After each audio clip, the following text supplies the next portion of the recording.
千里之行，始于足下. A journey of 1,000 miles begins beneath the feet. We now gather in the Tao to travel the journey together. Welcome to Tao Talks with Derek Lin, where we take a deep dive into the Daodejing by Lao Zi. I would like to invite you to center your thoughts and direct your attention to this moment in time, to the here and now. To be fully present and mindfully aware as we all ready ourselves for this sacred process of the Tao. The power of these words and actions, the admirable words and actions, come entirely from the fact that they originate from the Tao, and therefore they are clarifying to the truth that they may be pointing things out, or they may be doing something small that makes a big difference. So previously, to illustrate that, I went through a bunch of examples, and I think, it is extremely important for us when we have this particular meeting that we don't just talk about the abstract principles. We always want to tie them back in to real life, everyday life. How do we use them? How do we make things better for ourselves and for the people around us that we care about? So this particular slide, the title, Small Shift Toward the Tao, and that's because oftentimes even a small adjustment in what we say to ourselves can make a huge difference. It can put us on the path. So the examples that we talked about last time, we can go from life is hard to life is easy. Life indeed can be easy, and the path of the Tao is all about that. It's all about how you can make small changes, make things easier for you so that you live your life with effortless grace. Then we talked about other small shifts that can make a big difference. So for instance, a little further down, we talked about how we can say to ourselves when we encounter an obstacle that it's a problem. It's a problem is a negative frame that talks about this being a burden, being a headache, something that creates trouble for you.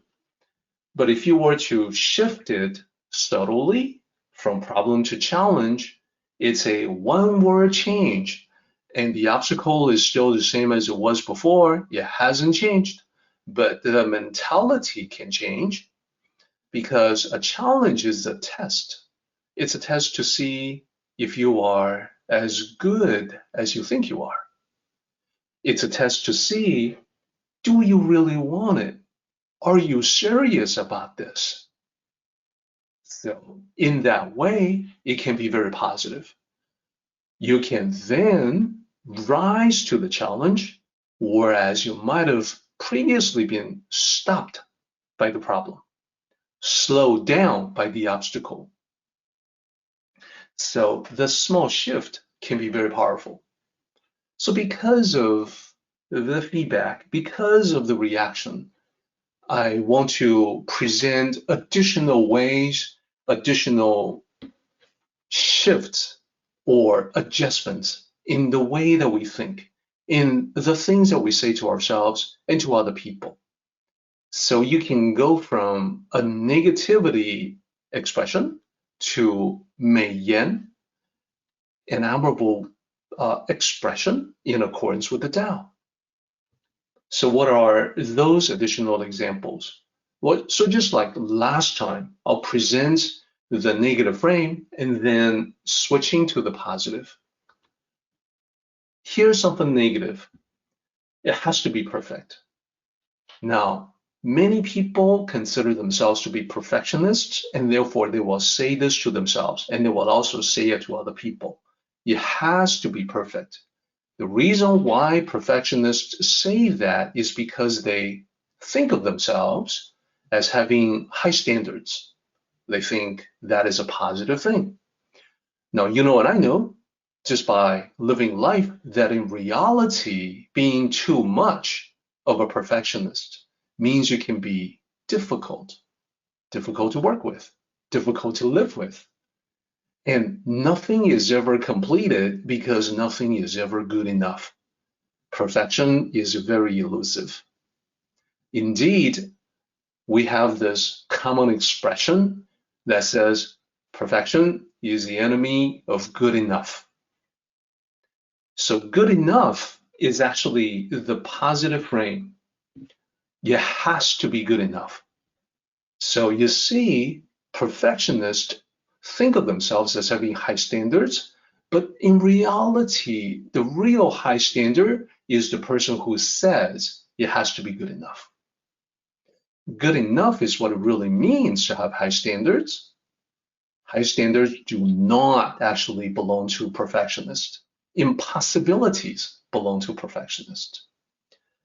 So a small shift from perfect to good enough gets you from negative to positive. Here's another one. I must be better than others. This is all about comparison of oneself against other people, to compete against them, to see where they're at, see where you are, and then perhaps feel depressed. This is to contend against others, to fight, to be in the rat race.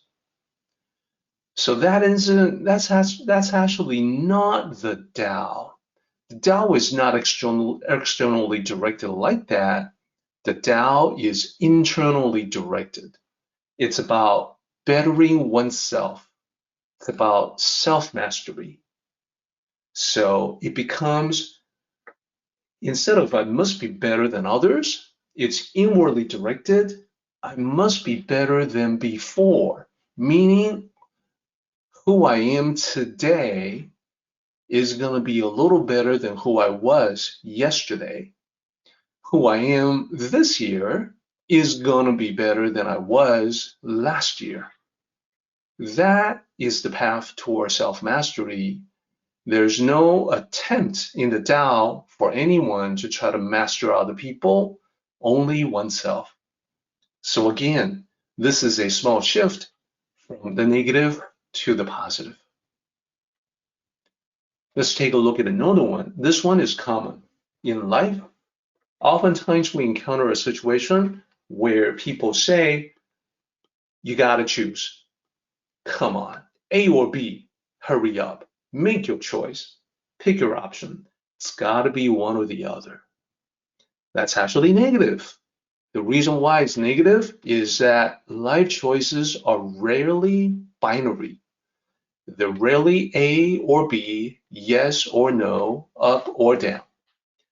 To say that you must choose, that can be illusory. If you open up your mind, if you look at it through the eyes of the Tao, you will find other possibilities. Does it really have to be one or the other? Is it possible that it can be neither, or that it can be both, or it can be something else?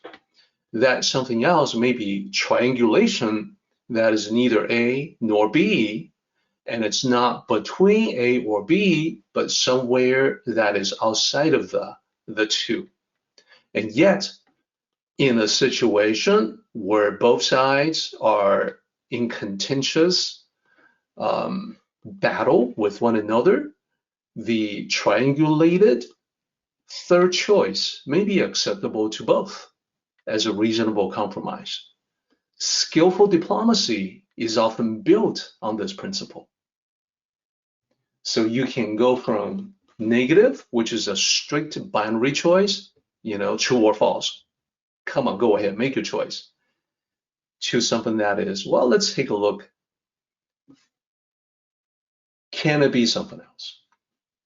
Next, also something that produces a lot of stress and tension and anxiety.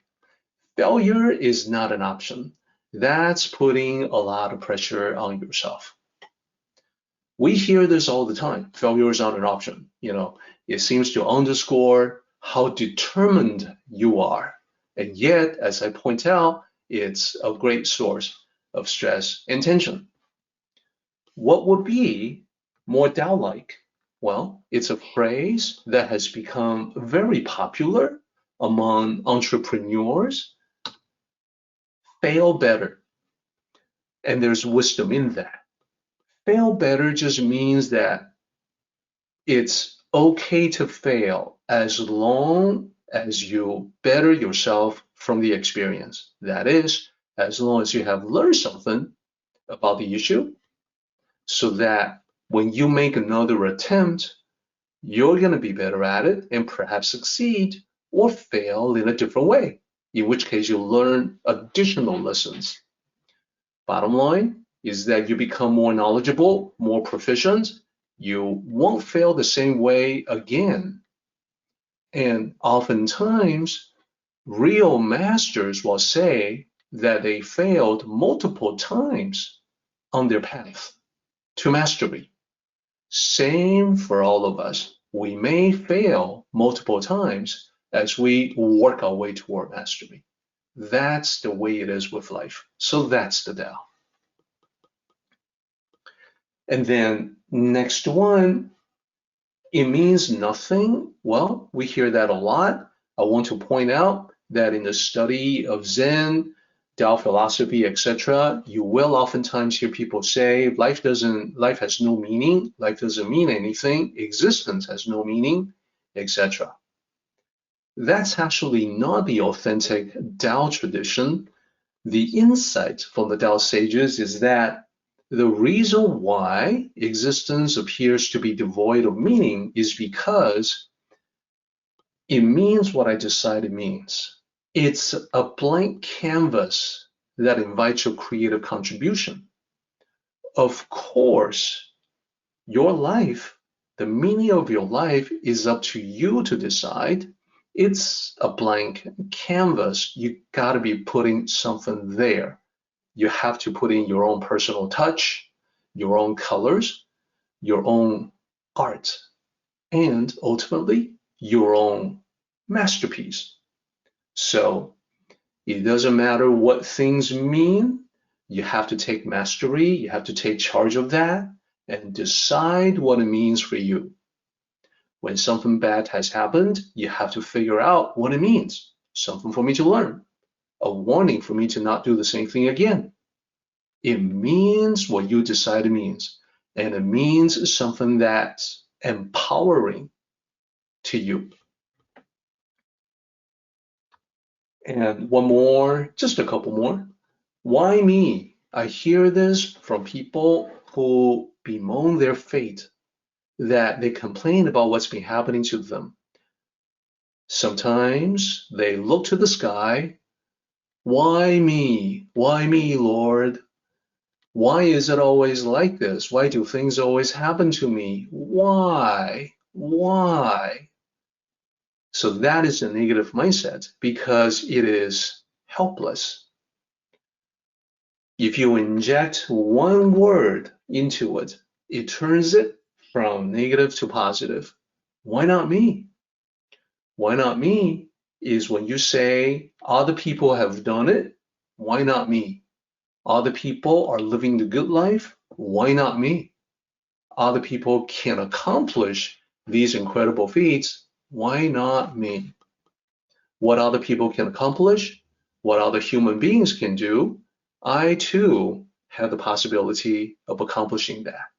So opening up that possibility turns it into something that's positive.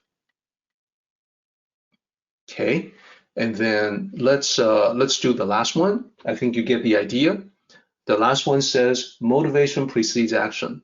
This is not necessarily something to say, but that's something people think about, because people often say things like, well, I don't want to do it because I don't feel like doing it.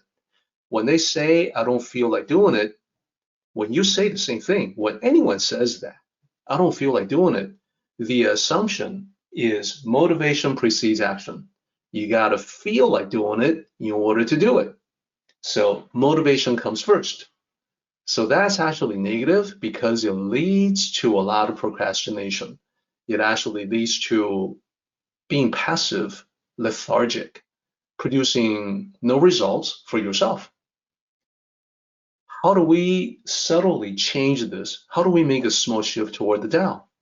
Well, here's the truth. This is spoken of actually in the Daodejing. Most people don't realize it, but it's one of the major lessons that we're going to talk about in 63. And the small shift is to turn that around. Action precedes motivation. It seems weird. Well, how can I have any action if I'm not motivated to take any action? Well, the interesting thing about the positive framing is that when you put that into practice in your life, you realize it's true. You don't feel like doing something, but if you start doing just a little bit of it, start taking some steps towards that, doing it makes you feel like doing more of it. That's true in life. So Lao Tzu will advise more about that in 63. For now, take it on faith. This is something that's made a huge difference in my life. I used to be one of those teenagers who felt, I don't want to do it because I don't feel like doing it, and you can't make me. Later on, my life changed when I realized that what if I start doing something, even though I don't feel like doing it? The action, the act of doing it, creates the motivation.